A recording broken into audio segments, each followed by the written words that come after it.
اب رزق تنگ ہونے لگے صدقہ دے کے رب سے کاروبار کر لو، صدقے سے تمہارے رزق میں اضافہ ہوگا۔ یہ رب کا وعدہ ہے اور اللہ کے وعدے جھوٹے نہیں ہو سکتے۔ رزق کی برکت کا ایک اور بہت بڑا ذریعہ النکاح ہے۔ فرمایا اگر تم نکاح کرو گے، تم فقیر ہو وہ تمہیں غنی کر دے گا۔ لوگ کہتے ہیں بچہ پیروں پہ کھڑا ہو لے تو پھر نکاح کریں گے۔ اللہ کہتا ہے تم نکاح کرو، ہم پیروں پہ کھڑا کر دیں گے۔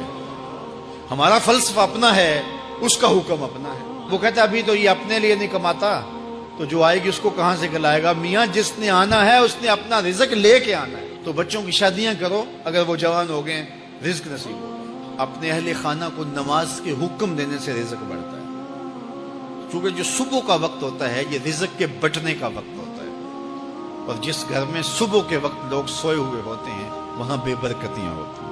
تو طلوع فجر سے لے کر کے طلوع آفتاب تک اپنی اولاد کو، بیوی کو، بچوں کو نہ سونے دیں۔ اس وقت رزق بٹنے کے لمحے ہوتے ہیں۔ کثیر دعائیں مانگیں، تلاوت کلام مجید پڑھیں، اور نماز فجر مرد حضرات مسجدوں میں جا کے باجماعت ادا کریں، اور گھروں میں جو ہے وہ بیٹیاں بہنیں مصلے بچھا لیں، تو اللہ کی رحمتوں کا نزول ہوگا۔ اب ایک حدیث میں رزق کے اضافے کا ایک اور نسخہ ارشاد کیا گیا۔ میرے حضور نے فرمایا جو شخص یہ چاہتا ہے کہ اس کے رزق میں برکتیں ہو اور اس کی عمر میں اضافہ ہو، تو وہ اپنے رشتہ داروں کے ساتھ سلوک اچھا کرے۔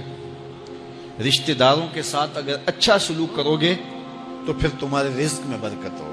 غریب ہیں تو ان کی مدد کرو، ان کی بیٹیوں کی شادیاں اپنے ذمے لے لو اگر اللہ نے آپ کو وسعت دی ہے، ان کی پریشانیاں بانٹ لو، ان کا قرضہ ہے تو اتارنے کی کوشش کرو، ان کو مشکلات سے نکالنے کی کوشش کرو۔ تم ان کو مشکلات سے نکالو گے، اللہ تمہیں مشکلوں سے نکالے گا۔ تمہارے رزق میں بھی برکتیں ہوگی اور تمہارے مال میں بھی برکتیں ہوں۔ فرمایا بہتر صدقہ وہ ہے جو ناراض غریب رشتہ دار کو دیا جائے۔ اگر وہ پھنس گیا ہے، مجبور ہے، ناراض ہے، تو اس کو اگر دیں گے تمہارا نفس اس میں شامل نہیں ہوگا، تو یہ افضل صدقہ ہے جو ہر صورت میں قبول ہی قبول ہے۔ رزق کے اضافے کا ایک اور سبب الاحسان الی الضعفاء، جو کمزور لوگ ہیں ان کے ساتھ اس نے سلوک کرنا۔ الانفاق علی طلبۃ العلم، طالب علموں پہ خرچ کرنا، یہ بھی رزق میں اضافے کا سبب اور ذریعہ ہے۔ وہ حضرت بابا فرید نے کہا نا، چھٹا رکن دین کا روٹی ہے۔ گھر میں کچھ نہ ہو تو پھر نہ نماز اور نہ ہی دیگر امور کی لذت آتی ہے، تو یہ رزق فراواں اور وسیع اور مبارک نصیب کر دے اللہ۔